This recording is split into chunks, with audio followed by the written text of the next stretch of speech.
HBG's Global War 1939, Turn 1, Game 3.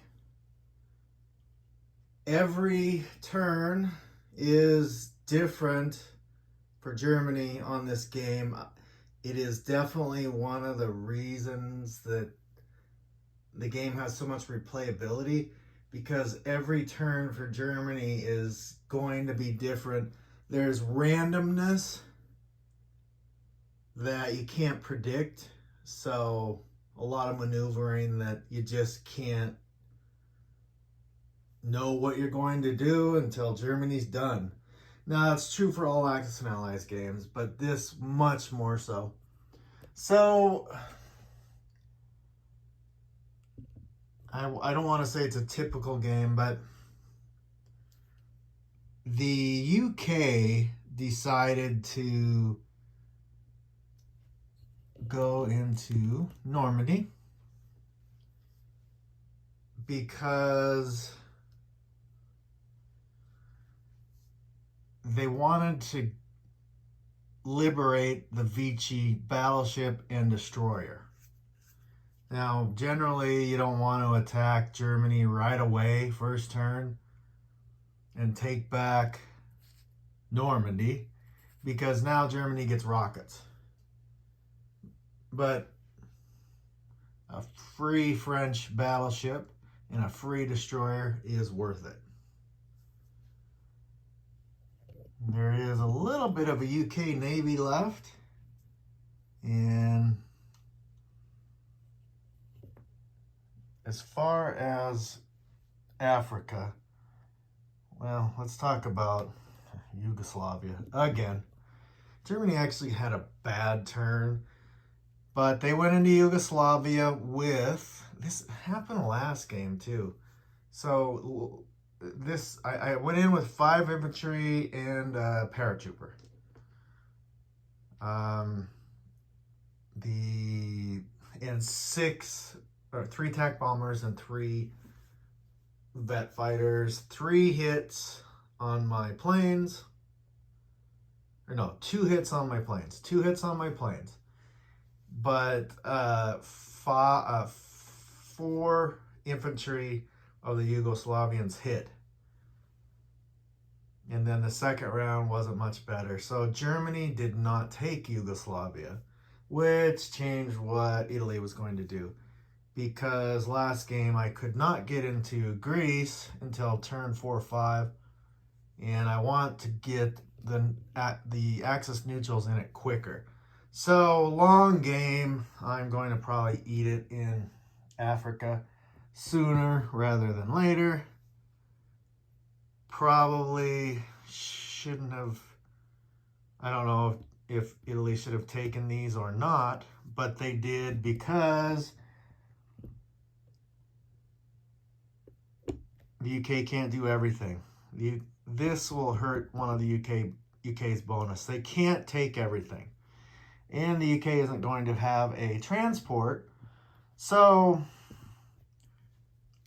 it's probably the norm down here, but we'll see. They both built ICs. Italy has a Tobruk IC. Long game. Italy's going to lose this, but we'll see. I did end up doing a all in Japan strategy, but only because, well, mostly because Germany had such a horrible turn. It's going to take Germany turns to catch up. And before I commit to Japan, I did not kill that Navy. And I do have all 7 subs to probably take that out with. But I have to kill that Navy for too many reasons to mention. So Germany needs to get rid of that Navy. Now, let's look at Russia. Russia has 7 infantry right here on Amur. They brought in their train, flew in a guy. Russia declared war. They have Manchuria.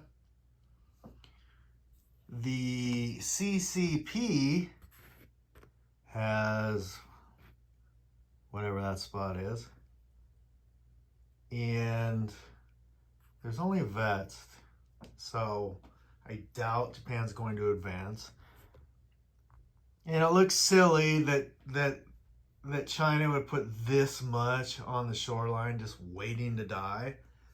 But when you add up 7 infantry here, 3 Russians here, 4 CCP here, and 6 infantry, Japan can't even, there's no way Japan can deal with that. So Japan's going to have to make a choice. It actually gets worse for Japan.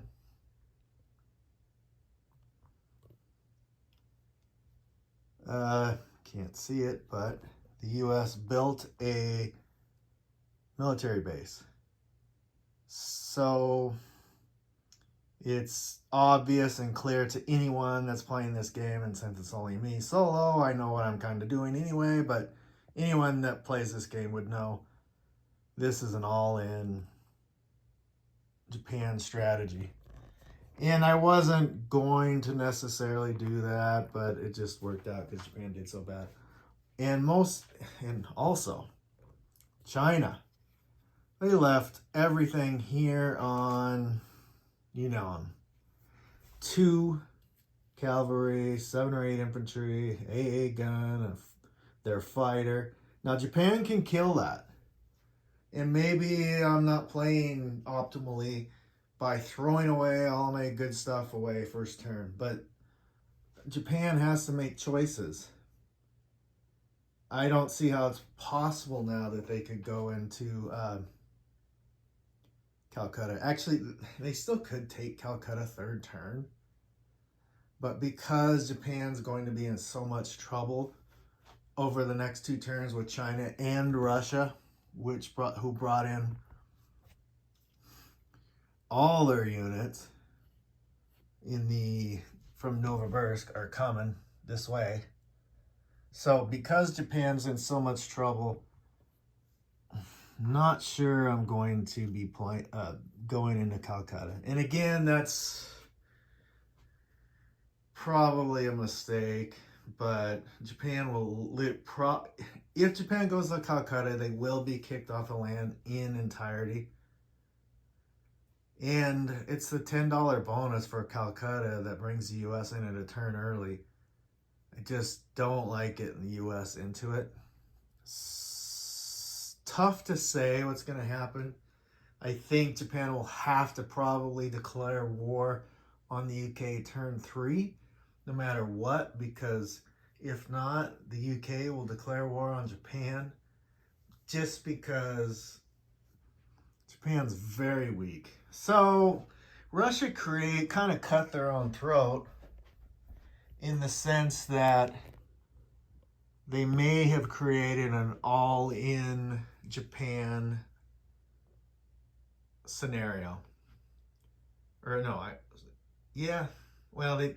in an all-in Russia scenario to kill all these Russian units, a more northern Manchuria, to kill all these Russian units. I don't even know. I guess I could kill these. But that's a lot of Russian units, not against Germany. So I probably will do an all-in Russia and let the UK maybe declare war on Japan just to keep the US out of it a little longer, and just do all-in Russia, China. Not how you win a game with Japan, but you can really hurt Japan the first turn if you do it right. Next turn, they're going to be even weaker.